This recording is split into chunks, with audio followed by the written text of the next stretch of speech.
Bonjour à vous tous qui nous rejoignez sur Immedia, le média internet, hym.media, Immedia, pour nous retrouver, de nombreuses thématiques vidéo qui vous sont proposées.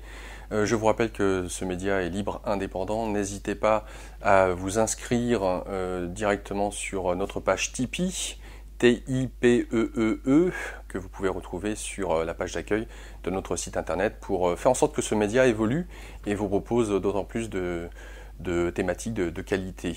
Aujourd'hui, nous nous retrouvons pour une émission Espace Thérapeute où j'ai le grand plaisir d'accueillir Benjamin Massal. Benjamin, bonjour à toi. Bonjour Laurent.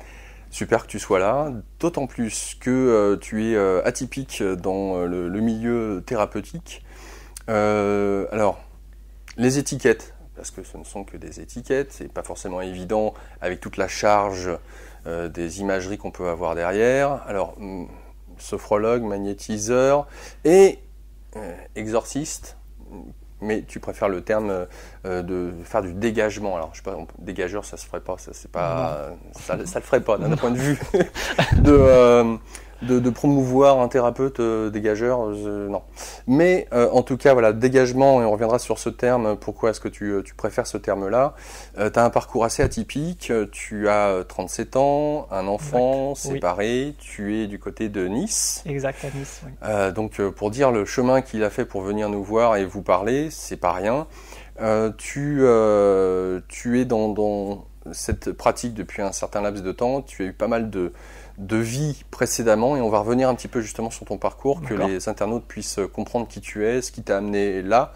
D'autant plus que dans le côté atypique, ce qui t'a amené, en tout cas dans la vie active de prime abord, hein, c'est la police, puisque tu as été gendarme durant 7 ans, ce qui n'est pas rien. Et puis on peut se poser la question, mais mince, comment un gendarme peut se retrouver à pratiquer ce qu'il pratique aujourd'hui? En même temps, y a Grégory Motombo qui, étant militaire de carrière, on voit ce qu'il peut faire et proposer aujourd'hui. Donc c'est aussi intéressant et c'est pour, quelque part, là où je suis ravi, c'est pour nous enlever un peu toutes ces idées préconçues qu'on peut avoir sur les forces de l'ordre où finalement, voilà, vous êtes des gens comme nous. Exact. Nous sommes humains, ça va. Et dans ce sens-là, première question, comment est-ce que tu en es venu à vouloir t'engager dans la gendarmerie? Pourquoi ce corps-là particulièrement? Pour une raison toute simple, c'est qu'en fait, mes deux sœurs à l'époque, qui sont plus jeunes que moi, suivaient des études. Ça coûtait assez cher leurs études, parce que c'était des écoles privées. Donc j'ai fait le choix, sans que mes parents me demandent quoi que ce soit, de faire le sacrifice de partir à l'armée, justement pour dégager des frais financiers à mes parents pour qu'ils puissent financer mes sœurs. Après, on reviendra dessus, mais c'est vrai que mon parcours après, lorsque j'étais formé en sophrologie, plus tard, j'ai plus d'une trentaine d'années, c'est là où mes parents ont décidé de rebasculer, de me payer cette formation. Purement matériel et en même temps, il y aura eu toutes sortes de choix potentiels. Alors, qu'est-ce qui t'a attiré dans la gendarmerie? Je suis assez pragmatique. En fait, c'est tout simple. Je fais partie des personnes où, comme je suis né en 80, c'était la première année où il n'y avait que les JAPD, où le service militaire avait été supprimé. Moi, j'avais cette volonté de faire mon service militaire, mais en même temps, je ne voulais pas forcément m'engager pour 3 ans. Et la gendarmerie était le seul corps d'armée à proposer des contrats d'1 an via les gendarmes adjoints volontaires. Donc j'ai commencé par la base pendant 1 an. Puis finalement, j'ai continué. Au bout d'1 an, je me suis dit que c'était un corps qui était sympathique. Il y avait plusieurs possibilités d'évolution et de spécialité. Et du coup, j'ai décidé de rester pour après évoluer au sein de ce corps d'armée. Alors, ce qui a été le cas, hein, tu as été sous-officier. Oui. Tu as été approché de très près, je ne sais plus, GIGN ou RAID? Le RAID, c'est en police.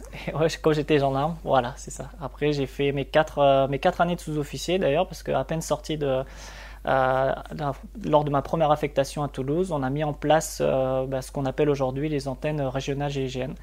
Donc voilà, où j'ai servi pendant 4 ans. Donc pour des raisons qu'on ne développera pas ici, oui. Tu as décidé de mettre fin à ta carrière et puis pas forcément évident de pouvoir, alors qu'on a consacré 7 ans de sa vie dans ce qu'on pourrait estimer en donné, c'est ma ligne de vie, je vais faire carrière dans ce domaine-là et puis au bout d'un moment Suite à ces fameuses raisons, tu décides d'arrêter. Mais maintenant, vers quoi se tourner? Quoi faire de ta vie? C'est ça. En fait, déjà à la base, lorsque j'étais en gendarmerie, je m'étais dit qu'à un moment donné, en unité d'intervention, le corps aussi appelle à une certaine limite, puisqu'on force beaucoup dessus. Donc à un moment donné, le corps fatigue. Donc je m'étais dit que je voulais me reconvertir en gendarmerie maritime. Et puis la vie a accéléré un peu le processus. Donc quoi faire en partant dans le civil?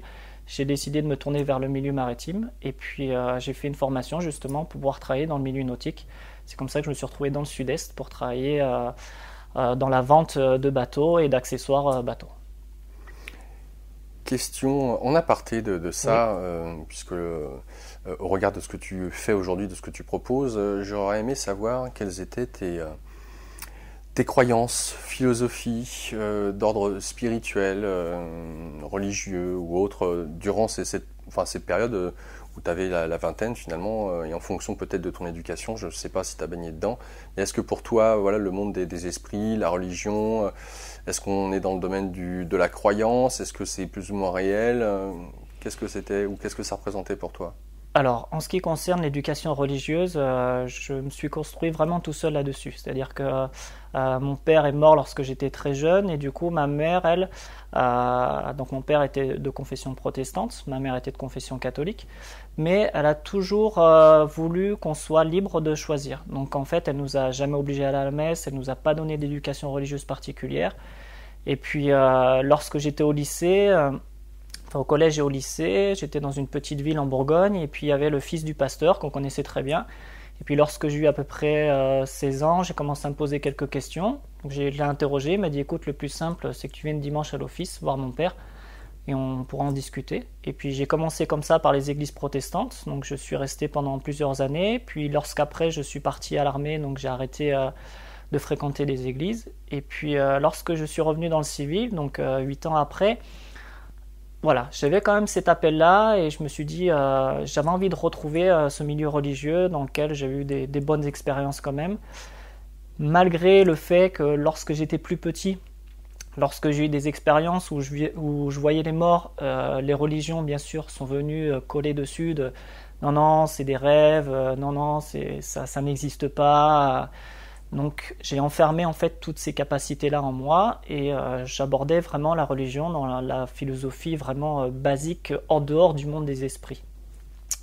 Donc j'ai essayé donc le côté protestant, puis plus tard quand je suis revenu, j'ai croisé des orthodoxes, donc j'ai fréquenté des orthodoxes et puis après j'ai eu une nécessité de faire appel à un prêtre exorciste et pour toi? Pour moi-même, effectivement, puisque je subissais la magie noire d'une personne. Ça, c'était, t'avais quel âge? C'était il n'y a pas si longtemps que ça, c'était en 2014, j'avais 34 ans. D'accord, donc pour bien situer dans le temps, avant cet événement-là qui va quelque part un peu te faire basculer quand même, tu avais abordé donc à la sortie de la gendarmerie la sophrologie. Voilà. En plus, en parallèle, ou par la suite? En parallèle, en fait. Pendant que je travaillais dans le milieu nautique, en fait, j'étais en gendarmerie, il y avait une personne de la section hélicoptère qui venait nous former justement pour la gestion du stress, qui était important dans l'unité d'intervention dans laquelle on était. Et il avait fait cette formation en sophrologie. Et lorsque j'ai basculé dans le civil, comme j'avais vraiment bien accroché avec cette pratique, je me suis dit, tiens, ça pourrait être sympathique. Voilà, j'avais conscience qu'on voulait un enfant avec mon ex-conjointe et justement, je m'étais dit, ça pourrait être sympathique que je puisse aussi déposer quelques bagages, histoire d'éviter de lui en transmettre de trop. Donc naturellement, je me suis tourné vers la sophrologie. Et puis de là, de fil en aiguille, pareil, j'ai bien accroché, je me suis formé dans la foulée. Et lorsque mon expérience dans le milieu nautique s'est arrêtée, à ce moment-là, j'ai décidé de faire la bascule et de m'installer en tant que sophrologue. Est-ce qu'aujourd'hui, tu te sers de la sophrologie? Est-ce que c'est un moyen de pouvoir aider ceux qui viennent à toi? Parce que la question, en fait, c'est de savoir si les gens qui viennent à toi aujourd'hui, parce que je sais, puisqu'on avait parlé précédemment, que c'est surtout le bouche à oreille qui fait énormément. Et dans le milieu des envoûtements, des possessions, même si la religion catholique a formé des exorcistes, qu'ils existent toujours, mais c'est un domaine, c'est un peu, voilà, c'est comme si c'était la part un petit peu... Ça sent le soufre. C'est clair. Donc on en parle sans en parler. Et bon nombre de prêtres aujourd'hui n'y croient même pas. Je dis ça, eu écho à Pierre Jovanovic, qui, lorsqu'il a fait son enquête sur l'existence des anges gardiens, le nombre de prêtres qui lui ont dit que tout ça n'existait pas, c'est quand même assez hallucinant. Donc on peut voir des gens qui sont en poste, qui ont suivi un sacerdoce, qui pratiquent des messes, des rituels, qui n'y comprennent strictement rien et qui ne croient pas du tout au monde des esprits. Donc il peut y avoir un décalage. C'est pour ça que je te pose la question suivante, puisqu'on vient te voir avant tout peut-être par rapport à ces fameux dégagements, qu'on va avoir l'occasion d'approfondir durant cette émission. Est-ce que la sophrologie peut être une clé pour laquelle on vient te voir exclusivement, ou est-ce que c'est un outil que tu as dans ta boîte qui te sert, en parallèle de ce dégagement, à peut-être simplifier, à peut-être permettre à la personne de se mettre dans certains états qui faciliteraient le dégagement? Alors, pas du tout. C'est-à-dire que la sophrologie, effectivement, a été une étape de ma vie dans laquelle ce que j'en garderai aujourd'hui, c'est de pouvoir atteindre plus facilement un état de conscience modifié, qui me permet justement de faciliter le dégagement en ce qui me concerne. Ah, d'accord, c'est pour toi. Plus pour moi, c'est totalement personnel. Après, la personne, moi, comme j'aime à dire, c'est que j'aime les techniques 4-4. C'est-à-dire que c'est une technique que je vais pouvoir emporter partout, n'importe quel moment, n'importe quel jour. J'aime pas le conditionnement, tu sais, où tu te retrouves dans une pièce où il faut que ça ait telle luminosité, la petite bougie, l'encens, tout ça. J'ai commencé comme ça, faut être honnête. Et puis après, petit à petit, il y a des moments où j'ai eu nécessité de bouger, parce que comme je vais dans le domicile des personnes, je ne peux pas emporter tout avec moi. Et puis voilà, la vie a fait que petit à petit, je me suis débarrassé de tous ces artefacts pour arriver à quelque chose où je puisse m'adapter. Voilà. Là, quelque chose de très très simple, ce qui me convient aussi très bien. Je préfère les choses simples. Alors c'est ça qui est intéressant, c'est qu'en même temps, il n'y a rien d'inutile à travers nos parcours, et que le fait que tu aies commencé dans un milieu où finalement très terre à terre, genre de gendarmerie ou l'armée, puisqu'on parle d'un corps militaire, c'est du concret, c'est du carré, très pragmatique. Et c'est donc d'autant plus étonnant, mais en même temps, c'est pour toi, et ce qui, je pense, se dégage de toi, c'est justement ce côté volontariste d'aller au charbon, parce que mine de rien, enfin, tu vas avoir l'occasion de nous en parler, on rencontre vraiment de tout dans ce phénomène, ou ces phénomènes spirites, si on peut dire. Et puis en même temps, de pouvoir y appliquer, à l'aune de ce que tu viens de nous dire, un outil qui soit, ou qui te permette vraiment de répondre en fonction des personnes. Donc comme vous l'avez compris, non seulement tu fonctionnes beaucoup par le bouche à oreille jusqu'à maintenant, mais de surcroît aujourd'hui, tu peux faire à distance, tu peux te déplacer, ça dépend de quoi. En fonction de quoi tu décides de bouger ou de ne pas bouger De la distance, tout simplement, en fait. C'est-à-dire qu'après, je suis limité au nombre de kilomètres. Donc, les personnes qui m'appellent et qui... là, dernièrement, j'ai une personne qui m'a appelé qui est en région parisienne, justement. Là, je ne peux pas me déplacer. Ou comme une personne, comme on discutait tout à l'heure, qui était aux Philippines. C'est évident que je ne peux pas prendre l'avion pour aller jusqu'aux Philippines. Donc là, à ce moment-là, je décide de faire le travail à distance. Alors, on peut justement... on reviendra, parce que je pense que c'est important, sur tout ce qui a trait au travail à distance et comment ça peut fonctionner. Je pense qu'il serait peut-être bon de mettre un peu les pieds dans le plat et comment ça s'est ouvert pour toi. Donc tu parlais de l'orthodoxie que tu as eu l'occasion de côtoyer. Est-ce que le milieu de la religion et le fait d'avoir côtoyé ces prêtres t'a permis de te réouvrir alors, à la religion peut-être par rapport à certains concepts et de connaissance de soi, ce qui paraît normalement évident. Après, concernant le dessous des cartes et comment peut-être ce monde, au-delà du voile, dans sa part ésotérique, peut fonctionner, c'est autre chose. Donc tu nous disais que tu y as accédé parce que toi-même, tu as subi un envoûtement. Voilà, exact. En fait, j'ai compris, en fait, déjà par la sophrologie, que je commençais à avoir des sensations corporelles qui revenaient à moi, en fait. Et là que je comprenais pas trop. Du genre j'ai tout ce qui va être montée de Kundalini, sortie de corps. Ah oui. Oui. Donc lors de pratiques de sophrologie, c'est vrai qu'il y a des moments où côté très puissant comme ça pour moi. Je me souviens aussi d'une période où il y avait l'ostéopathe de la personne qui nous guidait qui était malade et qui avait eu un accident de voiture, qui a des soucis au niveau des reins. Et lors d'une pratique, à la fin, on devait juste lui envoyer nos pensées positives, l'énergie, ce qui nous parlait en tout cas, pour l'aider à guérir. Et là, de ce moment-là, je visualisais vraiment bien son rein.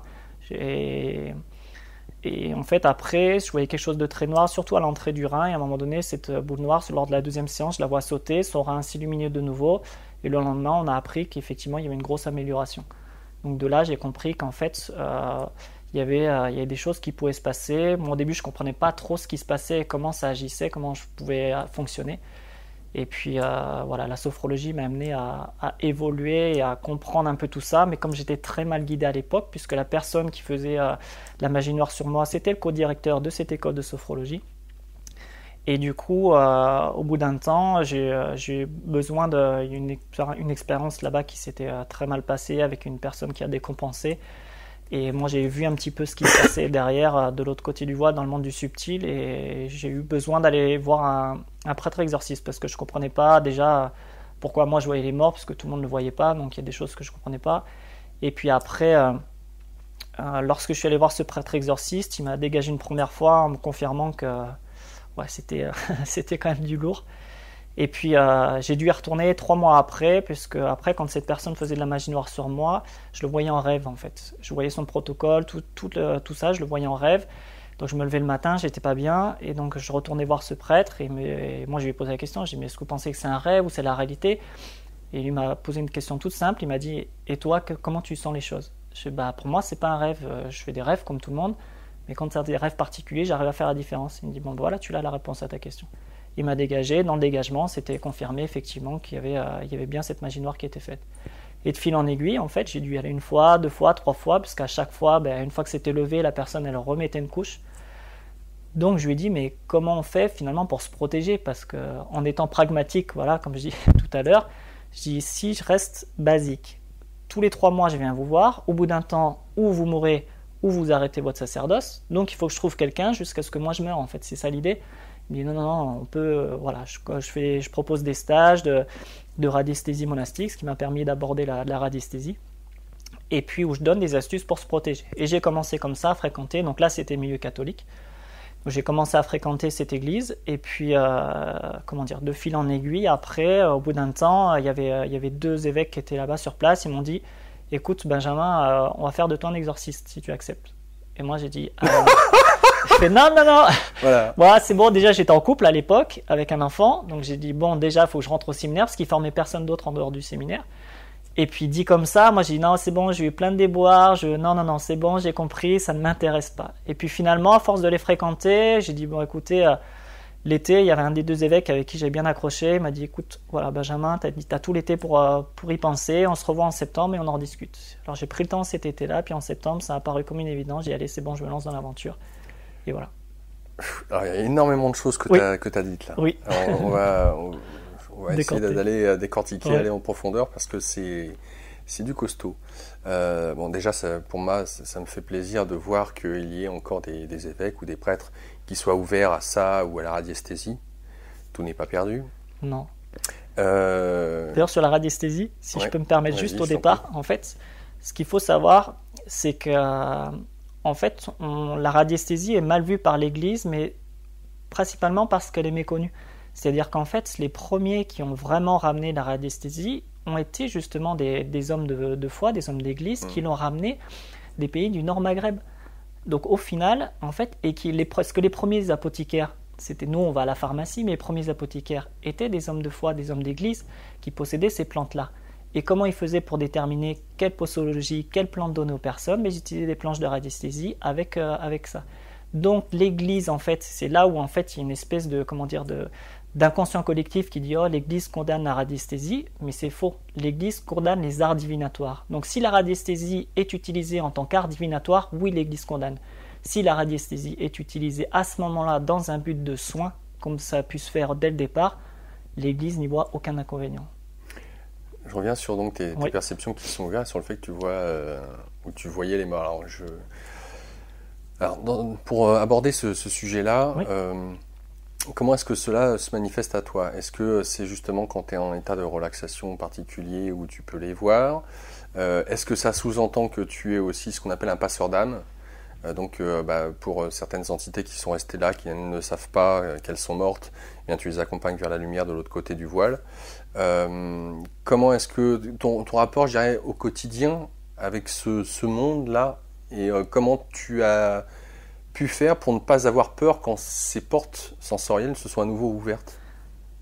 Eh ben, faut être honnête, dès le départ, j'ai eu peur. En fait, j'ai bloqué pas mal de choses par la peur, justement, et déjà par le discours de l'Église au départ, des églises protestantes qui avaient fermé cette sensibilité-là. Puis après, lorsque ça s'est rouvert, c'est vrai que les premiers morts que j'ai vus, faut être honnête, j'ai eu peur. Donc au départ, je les voyais les yeux ouverts. Maintenant, je les vois que les yeux fermés.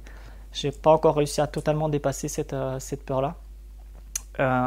Donc ça se manifeste soit quand je suis en état de conscience modifié, soit la nuit. Là après, des fois je suis réveillé, des fois on vient me secouer, des fois je sens une présence, alors j'ouvre les yeux, et là la nuit en général quand j'ouvre les yeux je le vois directement, et après je fais le travail qu'il y a à faire. Est-ce que tu les entends ou pas? Non.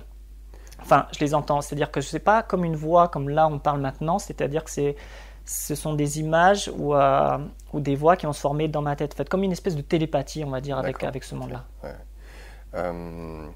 Est-ce que les entités des défunts, ou les esprits des défunts, plutôt que de parler d'entités, parce que là elles sont cartographiées, nommées, enfin on voit ce que ça pourrait être, est-ce qu'elles viennent à toi parce qu'elles savent tes capacités, sur le fait que tu les vois notamment, est-ce que tu peux faire pour elles, ou est-ce que c'est au hasard de tes promenades, je sais pas, ou de peut-être, j'en sais rien, c'est comme si, je donne une image pour moi, puisque tu mentionnes surtout que c'est entre la veille, le sommeil, donc cette période juste avant de peut-être éventuellement de t'endormir, ou quand tu te mets dans un état particulier, et que cet état-là, c'est comme si pour les esprits, c'était tiens, il y a un phare là, je vois il y a une source de lumière, et ça les attire spontanément, et qu'elles viennent juste par curiosité, parce qu'il y a quelque chose qui émane de toi, et qui peut peut-être les intéresser par rapport à leur souffrance, par rapport à leurs problèmes. Alors, de mon expérience, ce qui n'est pas forcément valable pour tout le monde, mais en tout cas, de mon côté, ça se fait parce que, je pense qu'elles sont plus à même de comprendre ma capacité que moi-même, en fait, je pense. Et que c'est justement parce que je me mets en état de conscience modifié, ou alors lors de mon sommeil, elles ont déjà capté que j'avais cette capacité-là. Et donc, 80% des morts que j'accompagne sont souvent des défunts qui n'ont pas conscience d'être morts. Donc déjà, la première chose que je fais, c'est de leur apprendre qu'ils sont morts. Et après, du coup, ils me disent « mais où je suis, qu'est-ce que je fais là ?» Et du coup, après, je les accompagne là-dedans. Et là, après, oui, avec tout le travail se fait derrière, d'échange. Et là, après, ça leur permet de basculer vers la lumière. Des fois, il y a eu des très belles résolutions comme ça, où je suis parti d'un défunt, puis j'ai dû remonter à la mère, puis après je suis remonté au père. Une fois que j'ai débloqué le père, je peux débloquer la mère, débloquer la fille, et les trois ont pu partir. Donc des fois, il y a nécessité d'intervenir même dans... Quand je les accompagne, très souvent, je leur demande s'ils veulent que quelqu'un vienne les chercher. Des fois, ça facilite le transfert. Et à ce moment-là, eux-mêmes me disent « bah oui, j'aimerais bien que ce soit ma femme, mon mari, mon frère, mon cousin, mon ami ». Et à ce moment-là, la personne en question souvent vient chercher la personne. Et là, après, le passage se fait. Alors, ce qui est étonnant, c'est qu'elles ne savent pas qu'elles sont mortes, mais pourtant, il y a ce qui pourrait être paradoxal, c'est-à-dire qu'elles viennent limite te voir dans ta chambre, dans ton lit, et est-ce qu'elles comprennent comment ça fonctionne pour elles, sur le fait qu'elles soient là sans être là, qu'elles ne te connaissent pas, mais qu'elles savent que quelque part tu peux les aider sans qu'elles le sachent? Comment...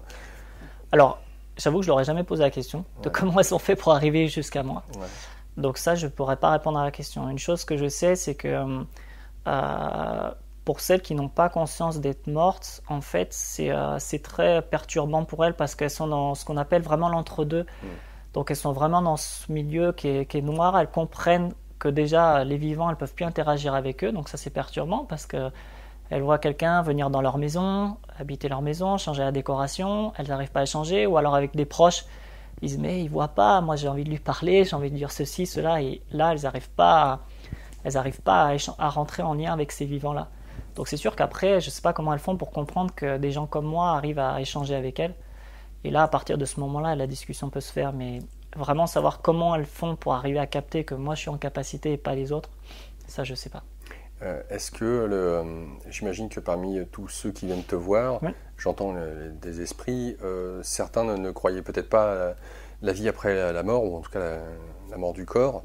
Donc peut-être que pour certains, ne serait-ce que le fait qu'il y ait un monde dit spirituel peut paraître totalement surréaliste. Oui. Donc quand tu leur expliques qu'elles sont mortes, qu'elles sont décédées, est-ce qu'il y a chez elles, quand elles sont athées ou quand elles étaient athées, une peur qui peut être là justement du fait de devoir prendre conscience que j'existe alors que je pensais qu'il n'y avait plus rien après, et puis de surcroît de savoir que je suis entre guillemets entre deux mondes, peut être très flippant, source de stress intense, ce qui peut peut-être pour toi ralentir le fait de les faire passer de l'autre côté. Je prends le temps, en fait. Je m'adapte vraiment aux personnes. Alors, c'est-à-dire que ces personnes athées, effectivement, lorsque je leur pose la question, tout simplement, je fais, mais est-ce que vous avez conscience d'être mort? Et là, souvent, elles me regardent et elles ne comprennent pas trop ce que je leur dis et elles ne comprennent pas trop où elles sont. Et très souvent, en fait, je vais créer le décor. Alors, je ne sais pas si c'est juste dans ma tête ou pas, mais en tout cas, souvent, quand on est dans cette partie sombre, je m'arrange, en fait, pour que le décor autour soit juste tout blanc. Et là, souvent, elle me regarde, elle me dit « mais comment tu fais ça ?» Et du coup, je leur explique un petit peu ce que je fais. Et là, après, il y a un échange qui se fait. Et très souvent, des fois, l'astuce, c'est surtout de les laisser parler. Et à partir du moment où je les laisse parler et je vais sur leur terrain, après, elles se confient. Et là, après, j'ai mon fil conducteur qui me permet justement d'après de les amener petit à petit là où elles doivent aller. Mais c'est vraiment elles, en fait, qui me donnent les clés. C'est pas moi qui arrive de suite et qui dit « ah bah tiens… » J'ai pas de protocole. Moi, souvent, ce que je dis, c'est que la seule règle, c'est qu'il n'y a pas de règle. Et donc, c'est une adaptation permanente. Et c'est pour ça que j'adore mon métier, parce que c'est une adaptation permanente. Il y a 7 milliards d'individus sur Terre, il y a 7 milliards de possibilités. Et je m'adapte en permanence à la personne que j'ai en face. Et pour moi, c'est ça le plus important. Est-ce que,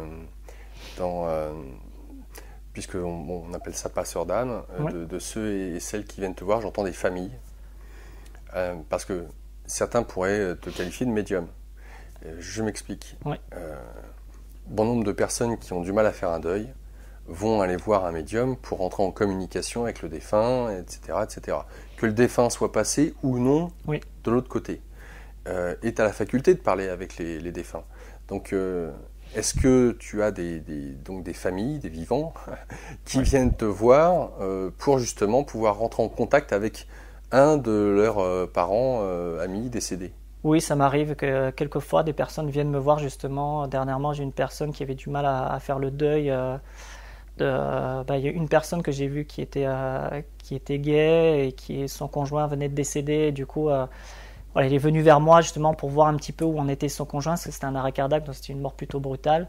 Il l'a retrouvé chez lui, donc il voulait voir un petit peu où est-ce qu'il en était.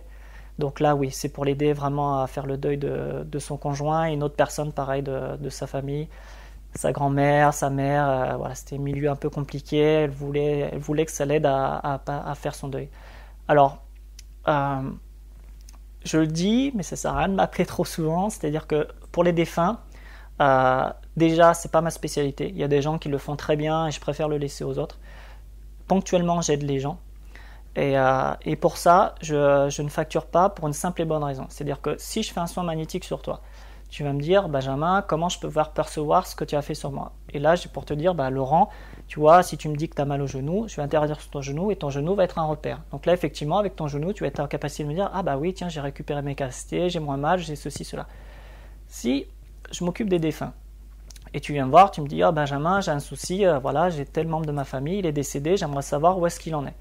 Et là, je me connecte, je vois la personne, je discute, puis après je dis, tiens, écoute Laurent, voilà, ce membre de ta famille, tu vois, il est là, il fait ci, il fait ça. Et là, tu me dis, ah d'accord. Et là, tu es obligé de me croire sur parole. Parce que là, tu n'as pas de point de repère. Et c'est pour ça que je ne facture pas, parce que je me dis, les gens, ils sont obligés de me faire confiance à 100%. Donc à partir de ce moment-là, comme j'ai pas de point de repère le point de repère, je pourrais t'en donner, c'est-à-dire que si tu communiques avec le défunt qui se manifeste, et que la personne vivante a besoin d'avoir des certitudes quant à ce que tu vas lui dire, il me dit ça, ça, ça, au regard de ce qu'ils ont vécu, le couple par exemple, de leur vivant. Certaines choses que toi tu ne pourrais pas connaître, mais que la personne vivante, elle, sait, et que le défunt te communique. Ah oui, ça souvent c'est ce que je demande, des points de repère. Donc après, là par exemple pour cette personne gay, je lui ai demandé un petit peu, et effectivement, je dis mais vous n'aviez pas prévu de faire un voyage parce qu'il me dit qu'il voulait vous emmener en voyage et tout. Il me dit bah si, il adorait ça. Et en fait, il était censé lui faire la surprise, donc même la personne qui était en face de moi n'était pas au courant. Et lorsqu'il est passé, après je dis mais comment je peux quelque part prouver s'il y a besoin d'une preuve à ton conjoint que justement tu vas pouvoir veiller sur lui de là où tu es. Et il m'a dit écoute c'est tout simple, j'avais un stylo bille Mont Blanc qu'il le retrouve et à chaque fois qu'il écrira, parce que cette personne-là a un commerce, il lui dit écoute, à chaque fois qu'il pourra remplir les factures ou les commandes des clients, tu pourras lui dire que c'est une manière de rester en lien avec lui. Et effectivement, cette personne-là avait bien un stylo blanc, enfin un stylo bille, pardon, Mont Blanc, donc c'est point de repère, voilà. Est-ce que tu penses que tout à chacun, on peut aider lors des décès d'un membre de notre famille ou ami? On peut les aider via, alors je sais pas, des prières ou autres, à passer de l'autre côté. Finalement, qu'est-ce qui pour toi est la quintessence de ce qui te permet d'aider quelqu'un à passer de l'autre côté, qui pourrait être appliqué par tout à chacun? Ah oui. Ah mais je pense qu'en fait c'est des choses encore une fois très simples, c'est-à-dire qu'avant on veillait les morts, c'était bête à dire, mais en fait ça permettait aux morts de comprendre qu'il était mort en fait. Aujourd'hui, hop, t'es mort, même si t'es à l'hôpital, en général 2-3 jours après, si tu veux te faire incinérer, tu passes dans le four, hop, t'es dans ta petite urne, et puis l'âme elle est de l'autre côté, elle comprend pas parce que elle s'est allongée, par exemple mort naturelle, même toute simple, d'un arrêt cardiaque pendant la nuit, elle s'est allongée dans son lit, et puis la fois d'après, elle voit son corps partir dans le four, quoi. Donc là, elle capte pas, donc ça c'est un peu compliqué. Ce qui retient, en fait, très souvent, ce qui retient les âmes de passer de l'autre côté, déjà, il y a leurs sentiments à eux. Des fois, ils ressentent des sentiments de culpabilité ou des choses comme ça, des choses très fortes. Mais aussi les vivants. Et là, les vivants, pour moi, ont vraiment un rôle important à jouer. C'est-à-dire que il y a des vivants, moi je leur dis souvent, ils font appel aux morts pour les aider, pour dire ah bah tiens, papa, maman, grand-papa, est-ce que tu peux pas m'aider? Là, j'ai une décision, j'aimerais changer de travail. Est-ce que ce petit copain il est bien pour moi? Ou est-ce que tu penses que je devrais changer de voiture? Et en fait, ils font que appel aux morts. Mais ce mort-là, lui, il a aussi sa vie. C'est comme si moi, tous les jours, je t'appelais, je te disais, bah tiens, Laurent, au bout d'un temps, tu vois, tu as ton métier. Et c'est le même principe, en fait. Et là, pour ça, le mort, faire son deuil, c'est aussi lui comprendre que derrière, il a aussi son chemin d'évolution. Et arriver à se détacher vraiment de lui et pas tout le temps faire appel à lui. On peut penser à lui, c'est pas un souci. Mais lui, tout le temps le solliciter, c'est l'empêcher lui aussi de pouvoir faire son chemin d'évolution. Donc, c'est des choses toutes simples. Après, celui qui est croyant veut faire des prières, c'est très bien les prières. Celui qui n'est pas croyant, il préfère juste allumer une bougie ou bien juste, je sais pas, rendre hommage ou alors envoyer des pensées positives. En fait, il n'y a pas de... Encore une fois, il n'y a pas vraiment de règle. C'est-à-dire que tant qu'on le fait dans ce qui nous parle, dans, j'allais dire, une espèce d'honnêteté du cœur, ça passe. Alors c'est super au regard de ce que tu viens de dire. Je précise donc la question que je t'ai posée. D'accord. Pour éviter que des personnes vivantes viennent te voir pour faire le passage, pour aider le passage de leurs défunts. C'est-à-dire que quand toi tu vois des défunts qui viennent à toi pour passer de l'autre côté, qu'est-ce que des personnes comme moi pourraient faire, n'ayant pas tes perceptions, pour les aider spontanément à passer de l'autre côté, sans avoir à faire appel à quelqu'un comme toi? D'après toi. Oui, je pense en fait, tout simplement, quoi qu'il arrive, on est entouré d'énergie. Après, cette énergie, elle prend la forme d'anges pour certains, ou de fées, parce que notre mental, il est juste là pour modéliser l'énergie, justement pour arriver à ce que notre cerveau, dans notre incarnation, puisse capter cette énergie-là. Sachant que l'énergie, à la base, elle n'a ni couleur, ni forme, ni odeur, ni rien.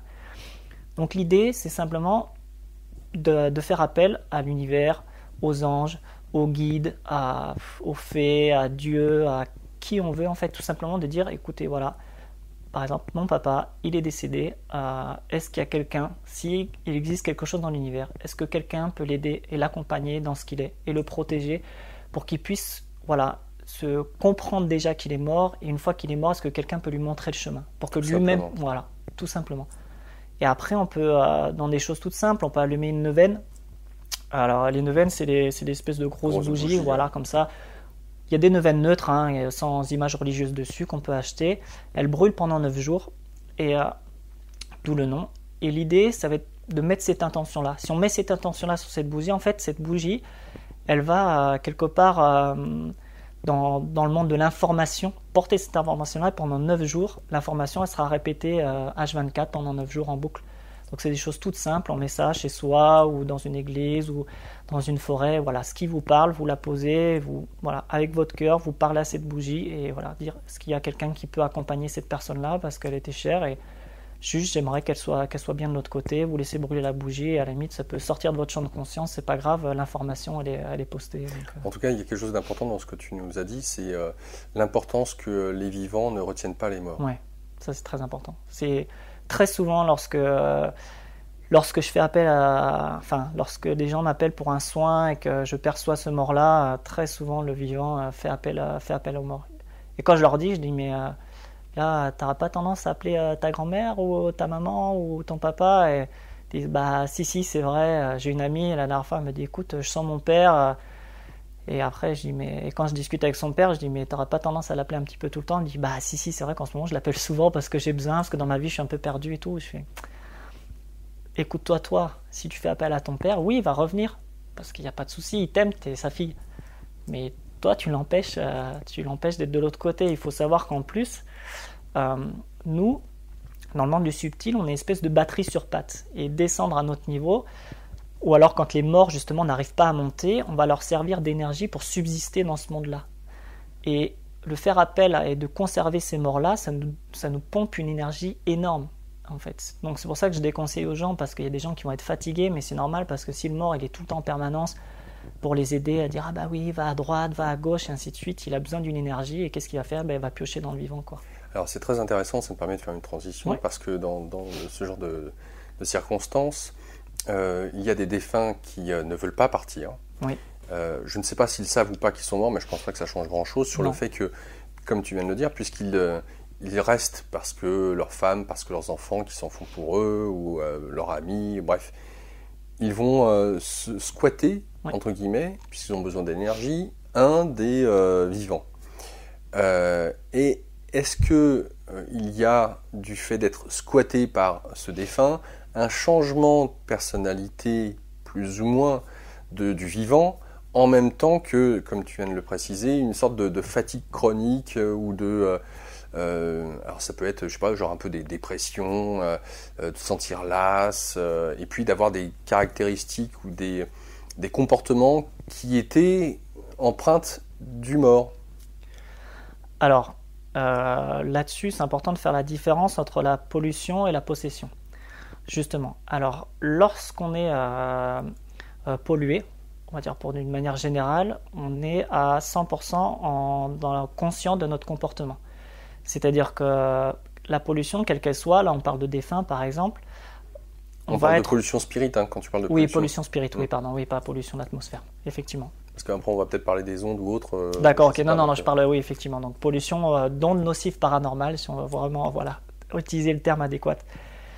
Là, en fait, on est vraiment complètement conscient de notre attitude. C'est-à-dire que on va simplement avoir des fatigues, on va avoir des douleurs physiques particulières, on peut avoir voilà, des changements de comportement dans le sens où on peut être irritable.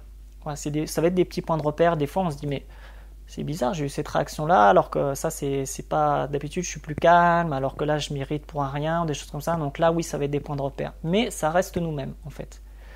Alors que lorsque la personne est possédée, peu importe le type de possession, en fait, là, pour le coup, elle va adopter un comportement qui va être totalement différent. Et là, très souvent d'ailleurs, elle est pas consciente de ce qu'elle fait. Et quand elle revient à elle-même, elle dit mais qu'est-ce qui s'est passé, qu'est-ce que j'ai fait? C'est les autres qui vont lui décrire ce qu'elle a fait en fait. Donc là, il y a vraiment une différence entre les deux.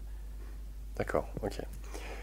Je reviens sur, oui. Puisque tu avais abordé énormément de choses tout à l'heure, oui. Sur le fait justement de cet homme, sophrologue, faisant partie du centre qui exerçait de la magie noire. Oui. Alors, ce qui est très intéressant à travers cet exemple, c'est qu'on peut voir que dans tous les domaines, parce qu'on parle de sophrologie, on pourrait penser que c'est Ah, les gens qui y sont super, etc.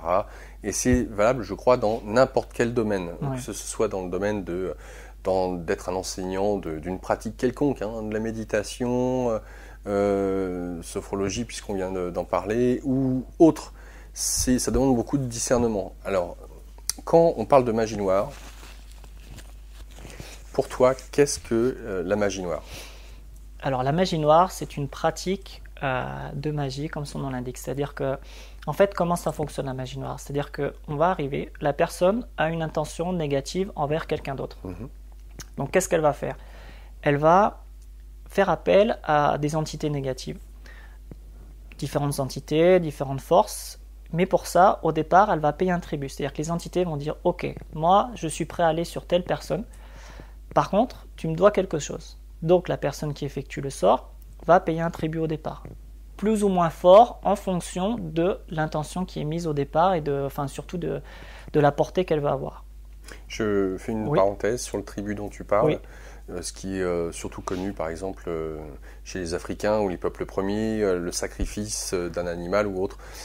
En quoi le fameux tribut, l'animal ou le sang versé, peut aider l'entité, puisqu'on ne parle pas du même monde, Ouais. c'est de l'autre côté que ça se passe. En quoi ça l'intéresse, elle? C'est une énergie qu'on libère. En fait, le fait de faire le sacrifice d'un animal, par exemple, forcément, vous libérez l'âme de cet animal-là, et donc forcément, il y a captation derrière de toute cette énergie par cette entité négative. Donc, Tu ne parles pas de captation de l'âme, captation de l'énergie? De l'énergie de l'animal. Et après, de toute façon, l'âme, elle va être en lien avec cette entité-là, et elle ne pourra pas partir justement parce que cet animal-là a été sacrifié dans le but d'une magie noire. Donc c'est vraiment le tribut, dire moi, ok, j'ai besoin d'une âme, donc tu me la donnes. Donc ça peut être un poulet, ça peut être un rat, ça peut être n'importe quel animal, un chien, tout ce qu'on veut. Ok, moi cette âme-là maintenant elle m'appartient. Et maintenant je suis prêt à y aller. Alors ça, c'est quand même des cas, déjà on atteint des niveaux de magie noire déjà assez élevés. Ouais. Donc parce qu'après il y a des choses beaucoup plus basiques. Je veux dire, même je vois, moi ça me fait halluciner que des grands groupes de librairies dont je tairai le nom ici, mais qui vendent le rayon ésotérique, qui est un des rayons qui fonctionne le mieux. Et quand j'ai vu la dernière fois des bouquins de magie noire, mais tout simple, c'est-à-dire que même mon fils qui a 5 ans serait capable de faire des sorts tout simples. Et là, le tribut, ça va plutôt être des petites bricoles qui nous arrivent dans notre vie. Donc ça peut être un petit accident ou sur nous, sur nos proches. Donc ça, c'est vraiment le tribut de base, on va dire, qu'on va payer au départ. Quand l'entité dit « Ok, j'y vais ». Et puis quand elle revient, vous avez un petit... Vous coupez le doigt, par exemple, des choses toutes bêtes. Vous coupez le doigt, vous cassez une jambe, un bras, n'importe quoi. Vous avez un petit accident ou quelqu'un d'autre, un accident de voiture sans gravité, mais voilà, vous cassez la voiture. Donc ça va être les tributs basiques que vous payez au départ. Sans compter que c'est quelque chose qui va être récurrent. C'est-à-dire que ces petits trucs vont venir s'ajouter les uns derrière les autres? Non. Pas nécessairement? Non, pas nécessairement. C'est-à-dire que vous faites un sort, vous avez un tribut à payer. Donc une fois que vous l'avez payé, après c'est fini. Après, si vous voulez entretenir le sort, là oui, vous êtes obligé à chaque fois de remandater l'entité, de repayer un peu plus, quoi. Parce que en fait, donc au départ, on paye le tribut, et là l'entité va se coller sur la personne. Et si la personne en question fait appel à quelqu'un comme moi, n'importe quoi, elle se fait dégager, donc dépolluer, à ce moment-là, l'entité va revenir vers l'envoyeur, et là, il va devoir payer une deuxième fois. Ça, c'est ce qu'on appelle les retours. Alors, les professionnels de magie noire savent se protéger de ces retours-là parce qu'ils sont au courant. Par contre, vous allez dans ces librairies-là, vous achetez le magazine, le petit livre de magie noire, vous jetez un sort, puis vous n'êtes pas au courant du retour, vous prenez un retour dans la tête. Il y a des retours qui peuvent être très violents. Je l'ai déjà expérimenté avec un Antillais. Il m'a fallu 2 séances pour vraiment le dégager. Et à la deuxième séance, c'était malheureusement dans sa famille un peu le bouc émissaire de tout ce qui se fait, parce que dans les Antilles, il y a beaucoup de magie noire qui se fait là-bas. Et 4 personnes de sa famille sont décédées en 15 jours. Le premier au bout de 48 heures, le deuxième, ça a été 3 jours après, le troisième, ça a mis 5 jours, et le dernier, ça a mis 12 jours. Et lui, à chaque fois, il m'appelait, il dit « Benjamin, quand ça s'arrête ?» Je dis estime-toi heureux parce que c'est eux qui sont morts. Parce que ce que tu avais toi, c'était un sort de mort. Donc justement, c'est parce que je t'ai dégagé de tout ça, eux, ils payent le retour. Donc voilà. D'accord. Alors, c'est super intéressant.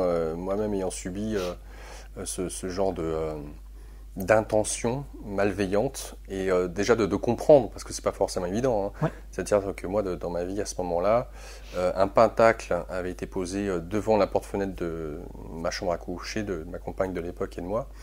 Et dans ma vie de tous les jours, c'était accident de voiture, c'était perte de biens financiers, fatigue chronique, et c'était du non-stop. Ouais. À un moment donné, on a le sentiment que, comme dans une sorte de vase, ça coule doucement, gentiment, et puis on dit, mais c'est pas possible, qu'est-ce qui se passe?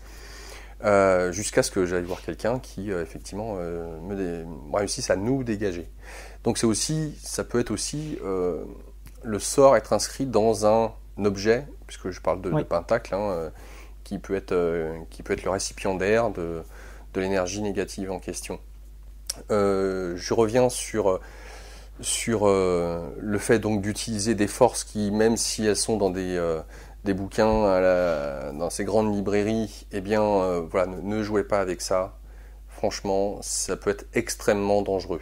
Et d'autant plus, je donne quelques exemples, hein, puisqu'il y a eu le livre des esprits d'Alan Kardec, le livre des médiums et autres. Et au début du XXe siècle, les tables tournantes, séances de spiritisme étaient chose dans toute l'Europe, de la bourgeoisie, quelque chose de très très très répandu. Alors, soit ça nous a permis de comprendre un peu plus comment fonctionnait ce monde, hein, mais en même temps, il y a eu bon nombre de choses qui ont été faites et qui ont déclenché des catastrophes pour les expérimentateurs. Je ne vous raconte pas le nombre d'amis ou membres de la famille, quand on était jeune, on fait une séance de spiritisme, on se marre, on n'y croit pas, etc. Et derrière, tout ce qui peut arriver, c'est extrêmement dangereux s'il n'y a pas quelqu'un qui est là et qui coach, qui drive, qui connaît et qui peut faire ça dans un cadre vraiment sécurisé. Ne jouez pas, ne vous amusez pas, même s'il y a des bouquins et que c'est très facile. Comme vient de le dire Benjamin, derrière, il y a une note à payer. Et par contre, la note, elle n'est pas forcément précisée dans le bouquin grand public. Donc voilà, pour la petite attention. Je reviens donc sur toi et ton propre parcours. Comment se manifestait le fait que tu as eu chez toi donc un sort qui t'a été jeté ou un envoûtement qui t'a été jeté? Heureusement que tu côtoyais ce prêtre-là. Et comment est-ce que comment ça se manifestait dans ta vie? Alors, les perturbations dans ma vie ont été au niveau sentimental déjà, ça m'a coûté mon couple. Ça m'a coûté mon dernier travail en tant que salarié, puisque maintenant je suis en libéral. Ça m'a coûté... au niveau santé, j'ai eu de la chance, j'ai pas été trop impacté. C'est-à-dire que j'ai eu des douleurs physiques type, mais pas au niveau santé. Mais après, au niveau matériel, oui, et sentimental, oui, ça m'a coûté beaucoup. Oui. J'ai payé cher la note. Et donc, c'est le prêtre qui t'a aidé donc à... Voilà. Okay. Parce qu'en fait, tout fonctionne par affinité vibratoire. Donc, l'information, elle a pu aussi venir se coller à moi parce que j'avais une partie de moi qui vibrait à ce niveau-là. Donc, je tiens aussi à préciser que les gens, des fois, se placent simplement en rôle de victime. Et moi, j'aime bien responsabiliser les gens, dire, mais c'est aussi une occasion pour vous de vous connaître. Donc, ok, moi je m'occupe de cette partie-là, ça c'est mon job, vous inquiétez pas, mais justement, allez, comprenez que c'est simplement par affinité vibratoire. Et moi, c'est le but de ma pratique, c'est de faire monter au niveau vibratoire la personne, puisque comme tout fonctionne, si l'information elle vibre à ce niveau-là, la personne elle a une information qui vibre au même niveau, ok, hop, il y a résonance, pas de souci, ça colle, ça match, la personne elle subit. Mais si la personne, je la fais monter au niveau vibratoire, à ce niveau-là, hop, il y a dissonance et l'information elle part. C'est aussi simple que ça. D'accord. Alors ça c'est extrêmement important parce que tu reviens sur cette notion de responsabilisation et sur le fait que malgré le fait que certains d'entre nous puissent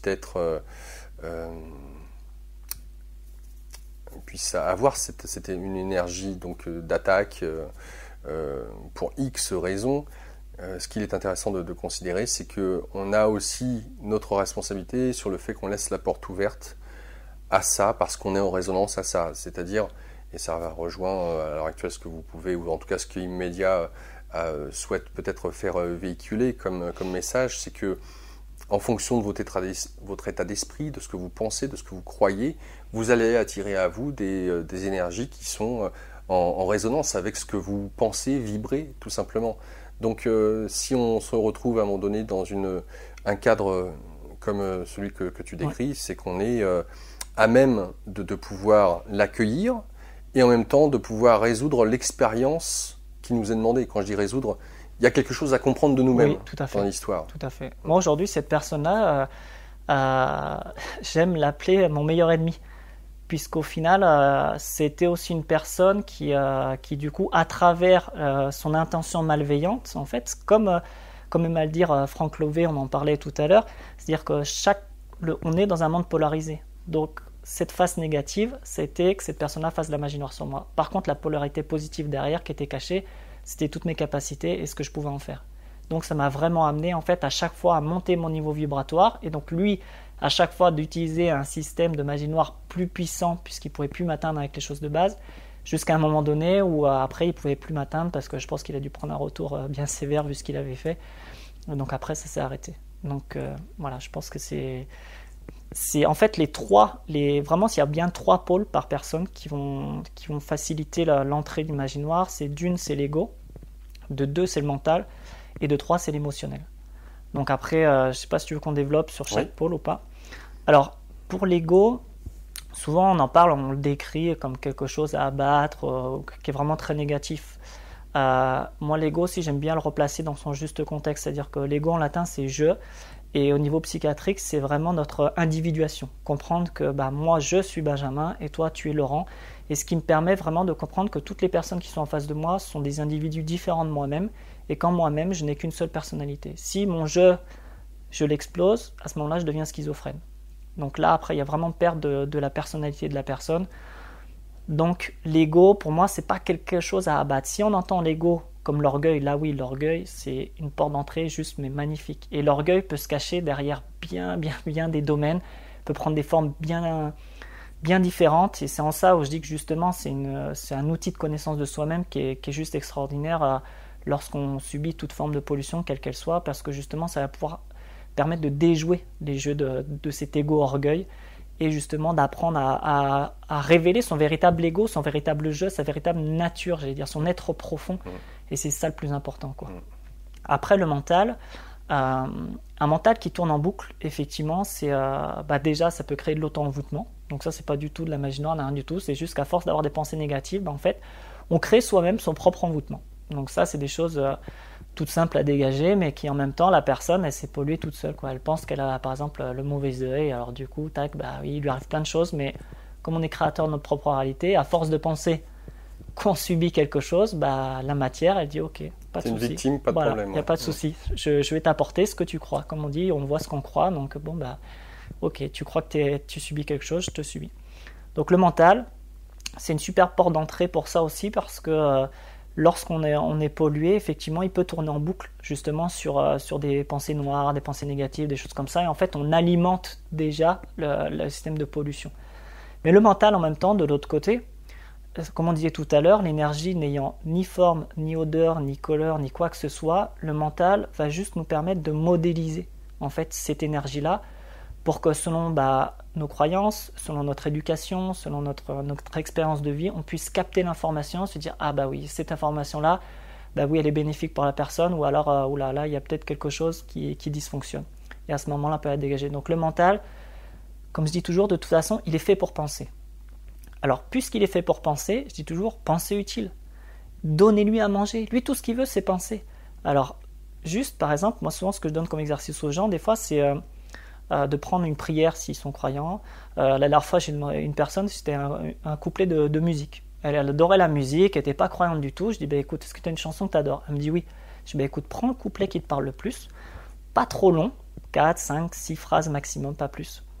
Et tu te le répètes en boucle, comme ça. Et à force de le répéter en boucle, je dis, quand tu te sens mal, comme ça, pense à ça et répète-le en boucle. Et le fait que ça porte cette information de quand elle écoute cette chanson, elle a envie de rire, de chanter, de danser, déjà elle monte son niveau vibratoire. Et le fait de penser en boucle comme ça, elle va forcément modifier son état de conscience. Donc passer des ondes bêta à un onde alpha.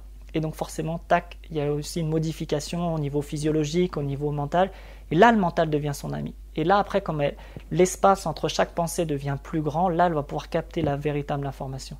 Donc le mental, si on arrive vraiment bien à le gérer, ça peut être aussi un ami. Donc je ne suis pas forcément pour non plus le dégager. Et dire qu'il faut arrêter de penser, c'est juste contre nature, puisque le mental est fait pour penser. Donc au contraire, pensons utile comme ça et donnons-lui à manger utile. Et la troisième, c'est l'émotionnel. Alors l'émotionnel, pareil, on pourrait se dire, ah ben non, moi je ne veux pas vivre les émotions, parce que c'est mes émotions, ça me permet de... C'est ça qui me pollue, bah oui. Mais moi j'allais dire au contraire. Si par exemple vous avez une émotion, là dernièrement j'ai une personne qui s'est fait polluer parce que sa mère venait de décéder, elle est à la maison de retraite, pas de chance, bon bah grosse faille au niveau du chakra cœur parce que forcément elle était en deuil, hop, il y a une pollution qui est arrivée, tac, qui s'est collée là. Donc je l'ai dégagé, mais je lui ai dit, mais c'est normal, mais quelque part, l'émotion vous aviez à la vivre. Donc l'idée c'est que toutes les émotions qu'on refoule, en fait les pollutions s'en nourrissent aussi. Parce que si je suis quelqu'un qui a ce deuil, par exemple, que je n'ai pas fait, donc cette tristesse que j'ai accumulée, je vais l'accumuler et puis je vais la garder au fond de moi, dire ben non, moi tout va bien et tout, toi comment tu vas et tout, nickel. Et au final, ça va être une faille d'entrée énorme. Parce que dire ah bah toi tu n'en as pas conscience, bah très bien, moi je vais pouvoir me nourrir, moi je vais pouvoir rentrer par toi, par cette émotion-là en toi et me nourrir de cette énergie-là. Alors que si toute énergie émotionnelle stagnante est une source d'approvisionnement pour une entité. Tout à fait. C'est pour ça que les émotions, moi je conseille aux gens vraiment de les vivre à 100%. C'est vraiment très très important et peu importe. Parce que la notion de bien et de mal, elle est vraiment toute relative. Et moi en plus qui viens d'un système religieux pendant lequel j'ai évolué pendant très longtemps, j'ai compris que, et moi ma pratique elle a changé à partir du moment déjà où j'ai commencé à réfléchir en termes de justesse. C'est-à-dire que qu'est-ce qui est juste pour moi en fait? Qu'est-ce qui résonne pour moi? Et ce qui est valable un jour, même une heure, n'est peut-être pas forcément valable pour moi-même dans l'heure qui suit. Parce que ce qui peut être bien pour moi peut être mauvais pour toi. Mais qui je suis pour dire, bah non, tu vois Laurent, tu devrais faire comme ça c'est bien pour toi. Non, c'est toi ton propre référentiel pour toi-même. Je suis mon propre référentiel pour moi-même. Et à partir du moment où je vais vivre une émotion, il y a des gens, une fois je me souviens d'une dame comme ça, je dis ah bah là, elle avait envie de... C'est simple, elle a envie de tuer son mari. Bon, c'était quelque chose de très simple. Et donc je trouve ça, je crois que c'était au niveau du genou. Non, au niveau du foie, pardon. Et puis quand je lui dis ça, elle me dit « Oh, c'est pas bien, je pense ça de mon mari et tout ça, machin, c'est pas bien. » Et tac, elle a collé l'émotion du « c'est pas bien ». Bah oui, mais madame, vous êtes là aussi devant moi pour ça. Pourquoi ça dysfonctionne au moins au niveau corporel? Parce que vous n'êtes pas autorisé à penser ça. Mais l'idée, c'est de dire « Ok, par exemple, j'ai envie de tuer mon mari. » Ok, allez-y. Autorisez-vous ou même à l'écrire. On l'écrit. Ok, je veux tuer mon mari, mais pourquoi? Ah, bah parce qu'il fait ceci, il fait cela, tout ça, machin. Ok, il fait ça et tu as envie de le tuer, c'est pas un souci, on s'en fiche, c'est bien ou mal. Mais après, derrière, quelque part, pourquoi tu as envie de le tuer? Qu'est-ce qui fait, lui, dans sa vie, génère cette sensation-là de meurtre? Ah, mais oui, mais parce que quand j'étais petite, moi, mon père, il était comme ça avec moi, et puis en plus, il me frappait, puis ceci, puis cela. Et puis, ah oui, d'accord, donc au final, ton mari, il vient juste révéler ta petite fille blessée. Donc si tu vas soigner ta petite fille blessée, ton envie de meurtre, elle va disparaître. Donc l'idée, c'est juste ça, c'est d'aller vivre son émotion, mais pas juste tourner en boucle sur sa colère, sur sa tristesse, sur tout ça. Non, mais pourquoi ça me rend si triste? Donc ce que j'entends, c'est que tu, parmi les personnes qui viennent te voir, tu arrives à faire le distinguo entre, finalement, quelle a été la porte d'entrée de l'énergie qui fait que la personne est bloquée dans sa vie. Donc ça peut être aussi bien une énergie d'ordre émotionnel, et tu aides et tu accompagnes la personne à aller, comme par l'exemple de cette femme, à la source de l'énergie qui est bloquée. Alors, que tu puisses l'aider d'un point de vue, j'allais dire, mental, rationnel, ou en expliquant, etc., c'est une chose. Mais comment est-ce que tu fais pour, d'un point de vue, j'allais dire, énergétique, à la dégager? Alors, pour dégager la personne, en général, une séance, elle compte, faut compter à peu près à une heure, entre 1 heure et 1 heure et demie à quelque chose près. Le dégagement me prend rarement plus d'1 quart d'heure. C'est-à-dire qu'en fait, c'est très très simple. Alors, parfois, il y a besoin de plusieurs tours, faut être honnête, parce qu'il y a des énergies qui sont puissantes. Mais en fait, comment dire, pour dégager la personne, déjà, on parlait de l'ego tout à l'heure. Au départ, je mettais mon intention, dire Benjamin et tout machin, t'as des prières qui vont bien, t'as été bien formé, tout ça machin, l'énergie qu'en farce, peu importe ce qu'il y a, tu vas pouvoir la dégager. Et j'en ai pris plein les dents. Jusqu'au jour où je comprenne qu'en fait, Et des fois, c'est marrant parce que ça m'aide aussi. Alors, les entités, elles viennent et puis quand je les perçois, elles grandissent, elles grossissent, elles prennent des images, enfin des visages horribles. Et puis une fois, là, il y en a une fois, elle me dit mais t'es qui toi? Tu crois que tu vas me dégager comme ça? Et moi, j'ai regardé, je fais non, t'as raison. Moi, je suis Benjamin et moi, j'arrive à rien contre toi. Par contre, regarde tout ce qui m'accompagne parce que c'est pas contre moi que tu vas te battre, c'est contre eux. Donc maintenant, voilà. Et là, ça part. C'est pour ça, à partir du moment où j'ai compris qu'en fait, moi, j'étais que Benjamin dans mon incarnation. Et qu'en fait, c'est l'énergie que j'ai en face, j'ai au moins la même de l'autre côté à laquelle je peux faire appel, ça part. Ça part. Il faut juste rester à sa simple place, vraiment dans l'humilité de se dire, moi, Benjamin, je ne peux rien faire. Qui je suis? Je suis juste la personne qui va venir, qui va prier, faire appel à ces forces-là positives, justement, pour dégager cette énergie négative. Oui.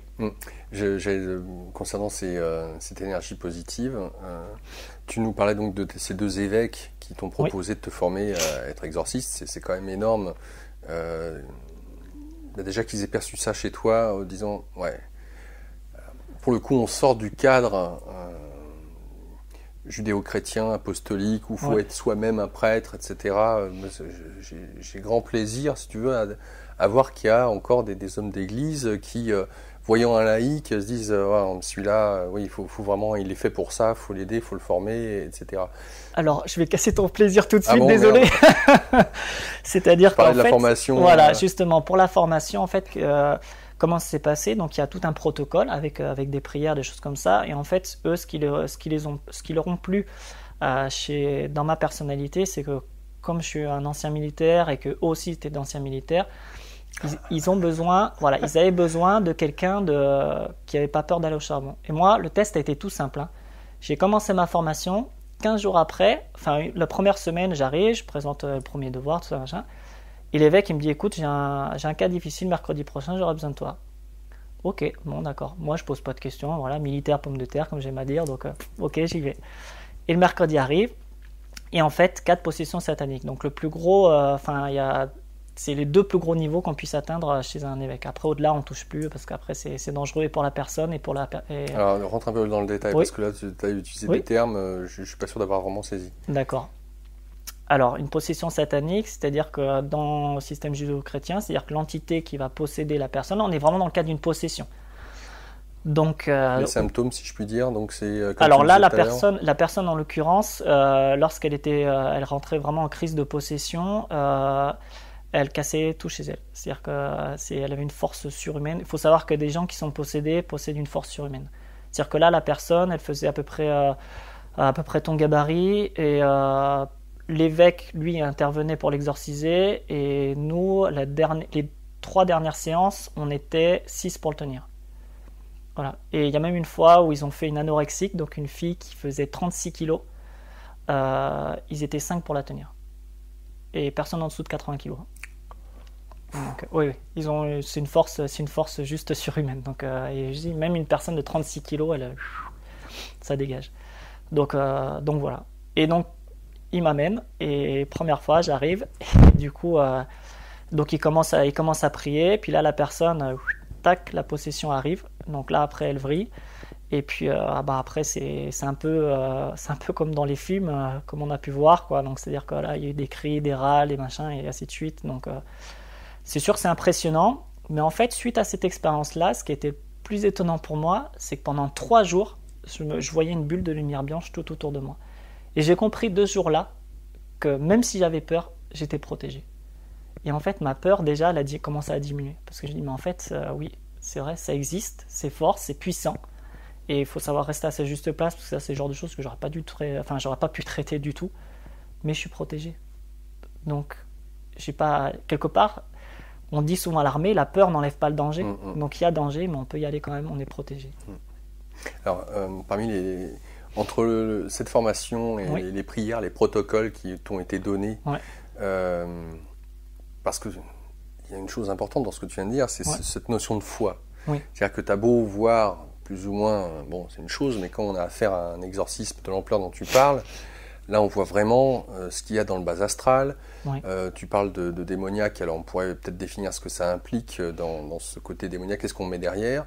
Et puis, puisqu'on t'a parlé d'ange ou d'archange, ce qu'on met comme nom pour qualifier ces entités ou ces énergies, c'est voilà, bon, c'est encore peut-être autre chose. Donc la notion de foi, pour moi, hein, telle que j'entends ton discours, elle est importante à nourrir. Il y a des gens qui voient mais qui ne croient pas pour autant, jusqu'à ce qu'il y ait un seuil qui est atteint, comme peut-être celui que tu as atteint à travers cet exorcisme. Entre ce qui t'a été enseigné donc, et aujourd'hui comment tu fonctionnes, est-ce que pour toi les protocoles ont changé? Tu parlais tout à l'heure d'avoir une boîte à outils 4x4. Donc, je connais un peu la réponse, mais en même temps, je voudrais voir un peu dans quelle mesure ça a pu prendre de l'ampleur. Et puis, concernant ces fameuses entités qualifiées de démoniaques ou angéliques, quel est ou quel a été ton rapport à elles? Est-ce que ta manière de communiquer avec elles est différente? Alors, lorsque j'ai été formé, il y avait un protocole avec des prières, et avec un autre protocole que je ne décrirai pas ici parce que je ne veux pas que les gens s'évertuent à essayer quelque chose qui pourrait les amener vers un danger. Et en fait, c'est un protocole avec un support matériel. Et puis ce support matériel, au début ça fonctionnait bien, et puis au bout d'un temps, ça ne fonctionnait plus avec moi. Alors je ne captais pas, je dis c'est bizarre et tout, pourquoi ça fonctionnait, puis maintenant ça ne fonctionne plus. Et puis le hasard, si on décide d'y croire, m'amène un soir où le mercredi, j'animais des soirées de prière. Une copine qui est pas bien, et je lui propose juste de poser juste mes mains sur la tête pendant qu'on chantait une litanie. Et là ça dégage. Et là je comprends qu'en fait j'ai pas besoin du support matériel. Donc là je me dis tiens, là il y a peut-être quelque chose à creuser. Donc j'ai abandonné le support matériel. J'ai conservé les prières, j'ai conservé le contexte, j'ai conservé tout. À l'époque, derrière un exorcisme aux gens, on leur donnait des fleurs de bac au pendule, ce que je t'expliquais tout à l'heure. Donc du coup, c'est vrai que j'ai conservé tout le reste, hormis ce support matériel. Et puis finalement, à force de plus utiliser ce support matériel, j'ai plus développé cet échange avec ce monde de l'invisible, jusqu'au jour où je l'ai annoncé au père, parce que l'autre séminariste qui était avec moi, et lui il était au courant, il m'a dit écoute, là ma langue elle a fourché, j'ai vu le père changer de tête et tout, il faudra peut-être que tu leur dises que tu n'utilises plus le support matériel. Et du moment où j'ai annoncé que je n'utilisais plus le support matériel, mais que j'avais cette tendance, et encore j'ai vraiment brossé j'ai à peine effleuré mes perceptions juste dans ce que je leur ai écrit. Notre séparation a pris 24 heures. Donc c'était rédhibitoire. Aujourd'hui, je comprends tout à fait l'évêque qui a pris cette décision-là parce qu'il devait protéger son église, parce que sinon, s'il y a n'importe qui vient et qui met son propre protocole, il y a quelque chose qui sort du cadre et c'est pas possible. Et je le respecte par rapport à ça et j'ai compris. Et de moi-même, j'ai compris ça très vite. C'est pour ça que je dis que c'est passé en 24 heures. On s'est serré la main, on s'est dit ok, c'est fini pour notre ensemble. Et du coup, on s'est séparés. De là, en fait, au départ, c'était difficile. Jusqu'au jour où je me dis mais Benjamin, t'as de compte à rendre à personne. Ces capacités-là, qu'est-ce que tu veux en faire? Et là, j'ai commencé à les explorer. Et là, j'ai modifié mon protocole, c'est-à-dire que je conserve les prières. La prière d'exorcisme, j'en ai qu'une. Mais l'échange se fait vraiment différemment, dans le sens où, comme tout à chacun, on a un guide, j'échange avec lui et j'en change. À chaque fois que je passe un palier, je change de guide. Et à chaque fois, ils m'apprennent quelque chose. Et une fois que j'ai appris ce pourquoi il était venu, hop, ça change et ainsi de suite. Et c'est ça qui a changé chez moi. C'est-à-dire que plus j'évolue dans cette dimension-là, et plus j'arrive à vraiment être guidé, conseillé. Et c'est pour ça que pour les personnes, des fois, si je réfléchis en termes de Benjamin, des fois j'ai envie d'agir. Parce que je tombe dans le complexe du sauveur. Je dis, non, là, il ne faut pas laisser, tout ça, machin. Et mon guide, et encore une fois, dernièrement, je suis arrivé sur une personne et elle avait des soucis physiques. Et j'interviens, c'est vraiment très difficile, elle a subi de la magie noire en plus. Et je galère vraiment très longtemps. Et puis après, je fais tout le soin, j'arrive à la fin. Et là, hop, il y a 2 guides de chaque côté qui viennent, qui me disent « Benjamin, laisse, elle va mourir, c'est son chemin de vie. » Alors là, je t'avoue que j'ai pris une grosse claque, parce que je dis « Ouais, mais on ne peut pas faire quelque chose et tout, machin. » Elle dit « Si tu veux faire, fais, mais c'est son chemin de vie. » Donc il y a des fois, ça m'a permis de comprendre qu'on ne peut pas sauver tout le monde. Et des fois, même sur des choses même plus basiques, des fois, elle me disent « Touche pas. » Ça, là, elle est en difficulté, la personne, mais c'est nécessaire pour elle. Donc, ne touche pas. Donc, je laisse. Des fois, je dis « Ok, je laisse. » Et donc, la personne dit « Ouais, mais oui, mais moi, je ne peux pas faire. » Donc, j'imagine que quand on t'appelle et qu'on te demande si tu peux faire quelque chose dans telle ou telle situation, tu dis pas oui d'emblée, tu dis « Ok, je vais voir. » Non. Je dis oui à tout le monde.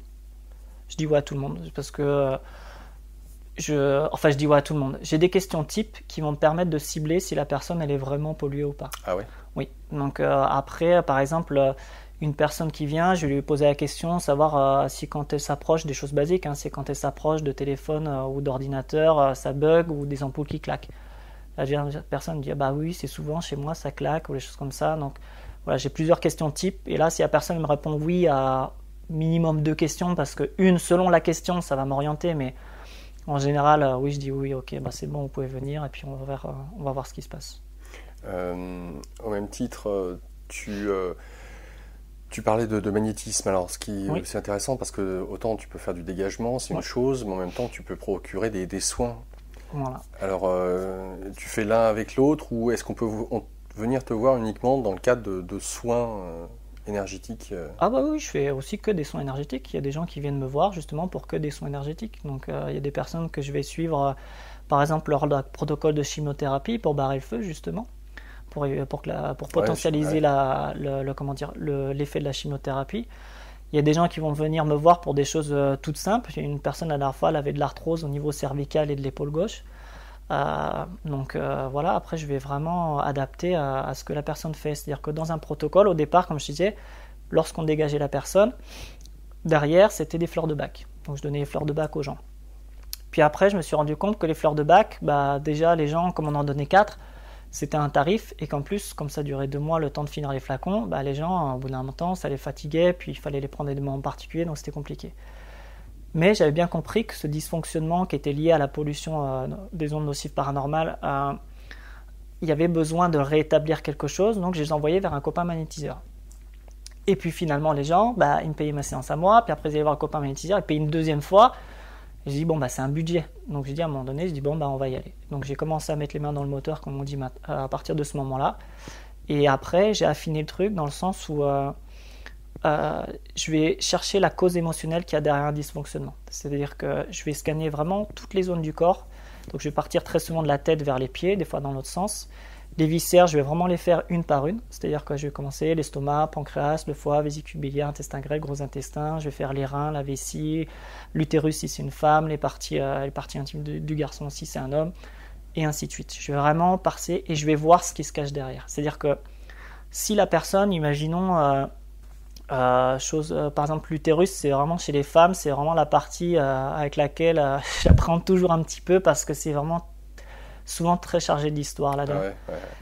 Bah, la dernière fois une personne elle vient pour que je la dégage et finalement je tombe sur une scène de viol et alors que c'était pas du tout ce pourquoi elle était venue et elle n'était pas polluée. Et elle s'en souvenait plus? Et si, elle s'en souvenait, mais elle n'en avait jamais parlé à personne.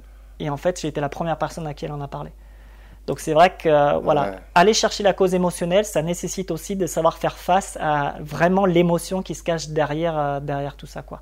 Et très souvent après les gens pleurent parce que justement ils ont besoin de dégager cette charge émotionnelle et moi ça m'arrange parce que quand ils m'en parlent, quand ils pleurent, en fait des fois ils font le job tout seuls. Moi j'observe et je leur dis mais vous avez pas, il n'y a pas ça qui s'est passé, ah oui c'est vrai, et puis après ils m'en parlent et je vois qu'au fur et à mesure qu'ils parlent, tac tac tac ça dégage et puis des fois je fais rien.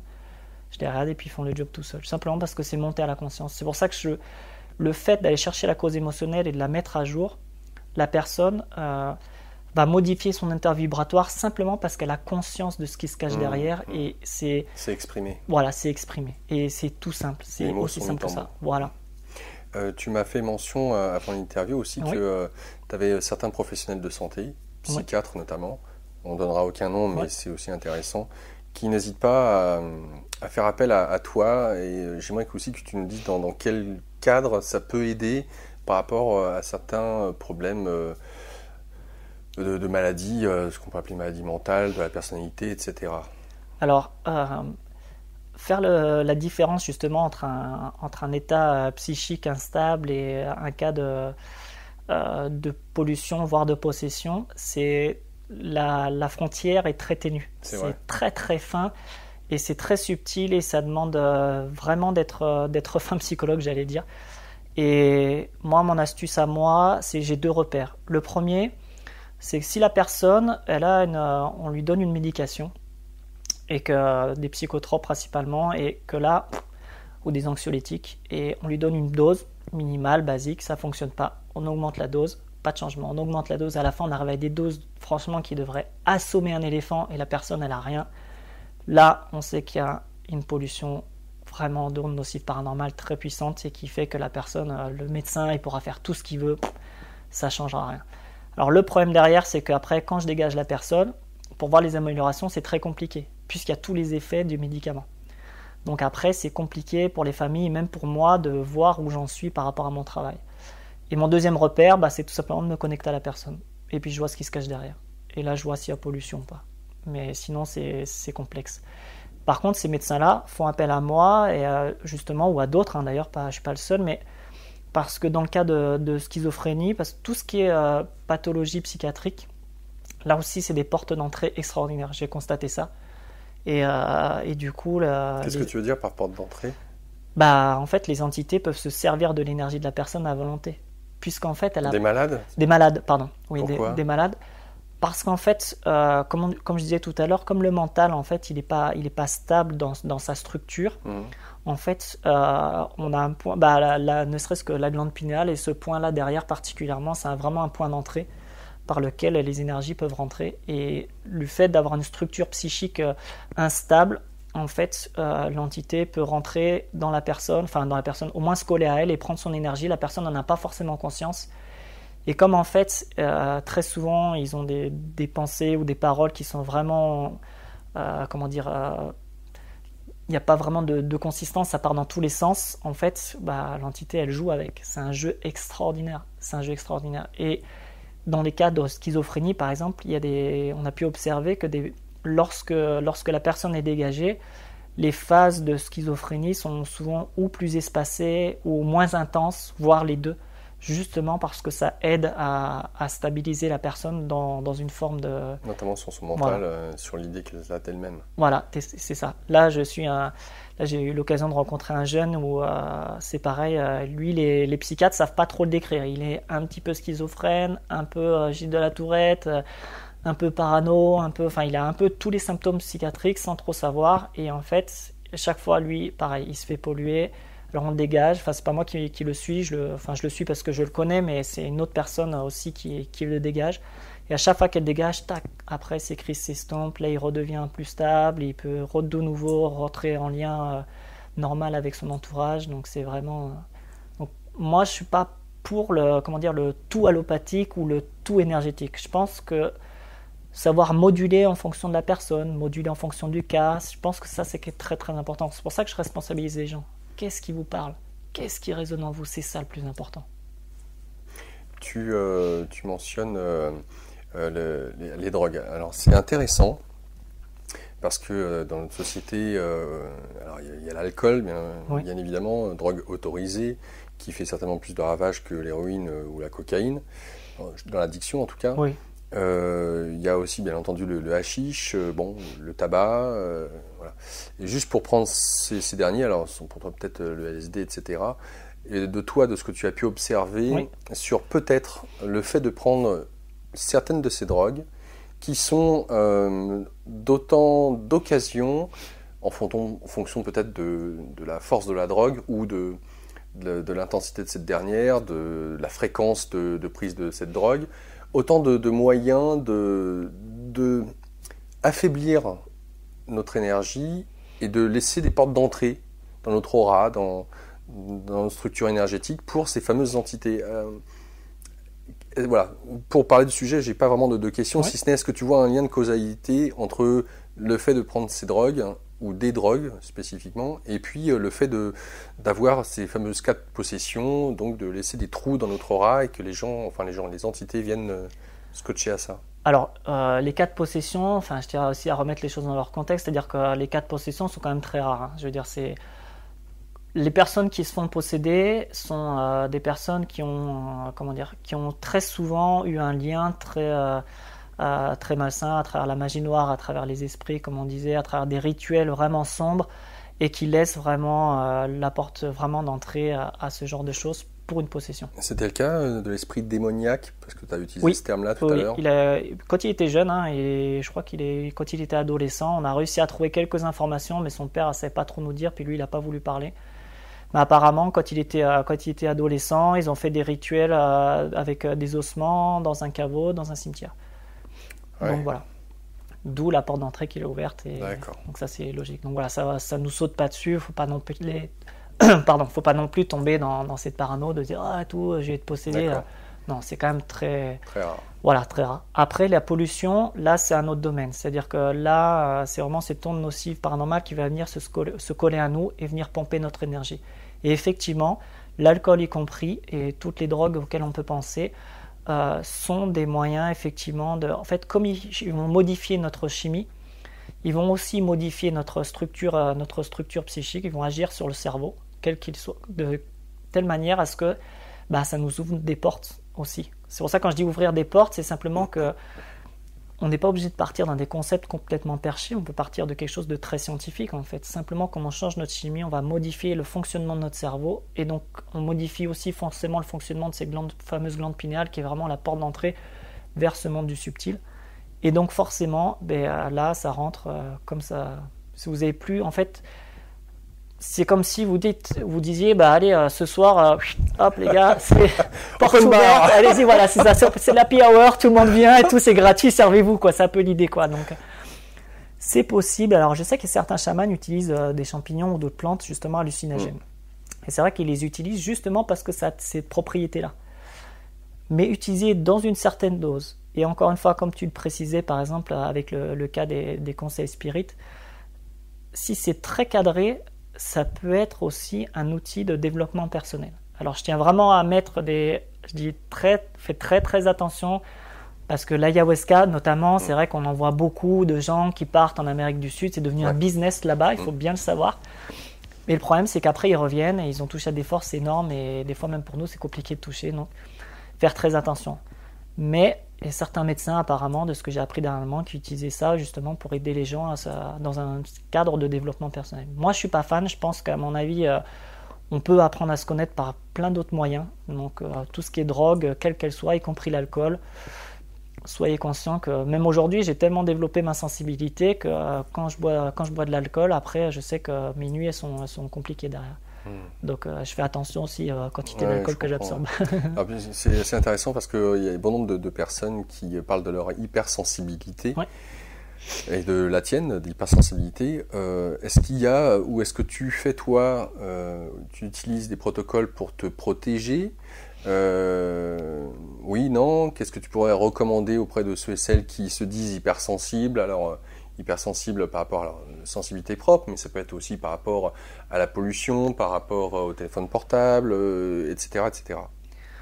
Alors, moi déjà, je pourrais parler que de mon domaine, c'est-à-dire des ondes nocives paranormales. Pour le reste, je n'ai pas vraiment de conseils à procurer. Pour ce qui est des ondes nocives paranormales, après, moi, forcément, ayant reçu cette formation, ayant cette croyance d'un être divin, je vais utiliser des prières chrétiennes qui sont en latin en fait. Ça va être mon modèle de protection. Mais là aussi j'ai évolué, c'est-à-dire que j'ai compris qu'en fait, pour moi, c'était qu'un moyen d'élever mon niveau vibratoire. Et l'idée, elle est juste là en fait, c'est de monter notre niveau vibratoire. Et comment on peut le faire? Simplement en modifiant notre état de conscience. Donc, si la personne, elle prend quelque chose qui lui parle, à ce moment-là, elle va pouvoir modifier son état de conscience et forcément, elle va se protéger puisque comme elle est élevée, toutes les formes de pollution, ce sont des vibrations basses. Donc, si on vibre haut, voilà, donc ça fonctionne. Et une vibration haute, c'est simplement, je disais la dernière fois dans ma conférence, c'est moi quand je dis toujours, j'aime bien les choses simples, mais on va au restaurant avec des amis, on mange un bon plat, on a fait monter notre niveau vibratoire, on n'a pas besoin de chercher des choses compliquées. On fait du sport, on s'éclate, on a fait monter notre niveau vibratoire simplement parce qu'on a pris plaisir à ce qu'on fait. Et à partir du moment où on prend plaisir à ce qu'on fait, c'est simple. Donc voilà, si vous voulez vous protéger, faites-vous plaisir. Vivez la vie, soyez, c'est génial quoi. La vie c'est un jeu extraordinaire, d'ailleurs j'ai dire juste jouer. Et si vous jouez avec ce plaisir-là, la protection elle est là. Vous n'avez pas besoin de protocoles hyper spécifiques, de pierres, de prières, de machin. Non, juste faites-vous plaisir. Si ça vous parle, la prière comme moi, allez-y. Si ça vous parle pas, prenez une musique comme j'ai fait pour cette jeune la dernière fois. Allez-y, bingo, si c'est sortir avec les copains, sortez avec les copains, faire du sport, tout ça, cumuler même plusieurs choses. Allez-y, c'est ouvert. Et là, vous allez vous protéger de manière simple. Un autre élément qu'on n'a pas encore abordé, c'est sur le fait de travailler à distance. Oui. Parce que on peut venir te voir, Oui. tu te déplaces Oui. à hauteur d'un certain rayon. Oui. Hein. Oui. Sauf pour moi, j'ai de la chance. Voilà. Et donc tu mentionnes aussi le fait que tu peux faire bien entendu à distance.